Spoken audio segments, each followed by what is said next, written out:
Hey guys, Nicole here with Obscure Reptiles and Caging, and today we're pulling some ball python eggs. So let's get started.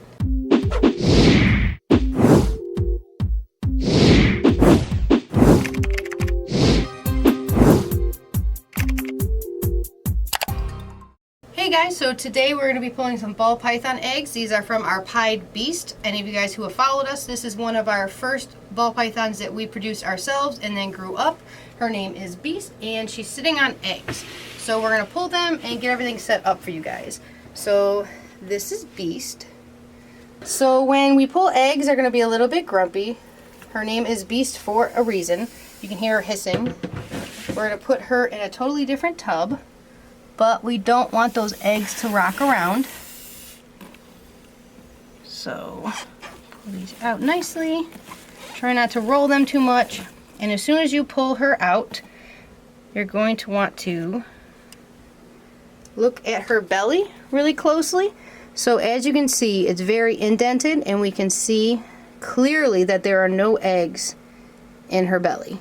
After they have eggs, sometimes it's caved in like that. She'll start eating in the next 2 days, and she'll look really good after the next 2 to 3 weeks, but make sure you look really closely and that there's no eggs still left in them. So we're going to put her in another tub, and we're going to check her eggs. So what we're going to show you guys is there's two different substrates that you can do, two different mediums for your eggs. So this one right here is called perlite, and it's not the best that I would say. I would highly recommend this other one. This is called vermiculite. This is what I've always used. The difference between them is when you get vermiculite wet, you make kind of a snowball, and it's evenly distributed. It's kind of like little pieces of sponge, and it'll be evenly distributed throughout the entire thing, and that way you know how wet it is. With the perlite, a lot of the water likes to go right to the bottom, which it keeps the top dry, which can help with mold and stuff like that, but it's very hard, especially for newer breeders, to know how much water is too much. So I highly recommend the vermiculite, but I'm going to show you guys both. This is just some regular old tap water we're going to put in here, and I'm going to mix them both and show you. So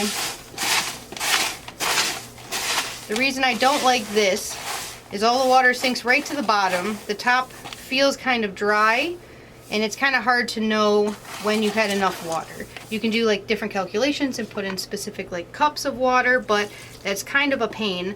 When it comes to vermiculite though, just by touching it you can see if it's dry enough or wet enough. So see how I can make a ball and it holds together and is not dripping all over the place, just a couple of drips. I know that this is going to be perfect, and in the next 2 to 3 days it's actually going to dry out a little bit. So I think this is much easier to work with, but you can also use this. So what we're going to do is use this one for right now. So we've got the eggs right here, and if you catch the eggs in the first few hours after they've had them, you can easily pull them apart. I already checked on her this morning, so I know these eggs are fresh, so you can pull them apart and make it a little bit easier to set them all in. Don't let them touch the sides. They'll get a little bit too wet over leaving them in there for the 55-60 days, and we're going to candle them. Yeah. So this egg is good. Hopefully you guys can see all the veins running through. Same with this one.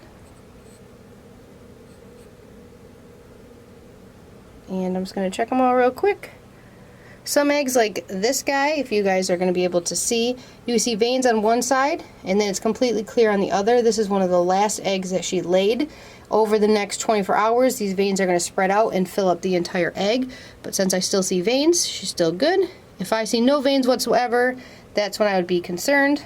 But every single one of these look good. We're going to fill out a quick little card. So we have 7 eggs, and they all look good. So normally this is how we fill this out. As of right now, we've got 0 bad eggs, 7 good eggs. She laid them today, which is April 28th. And they are going to be due around, today 55, or due around June 21st. So we're going to throw these guys in the incubator. If you guys are interested in pieds, we have these, plus we have also some banana pieds already in the incubator. It's from a female banana pied, so there's a good possibility of some female bananas in there. But if you guys have any questions, you can put them in the comments below. If you haven't already, please subscribe. We do new videos a few times a week now, so I'll see you guys next video.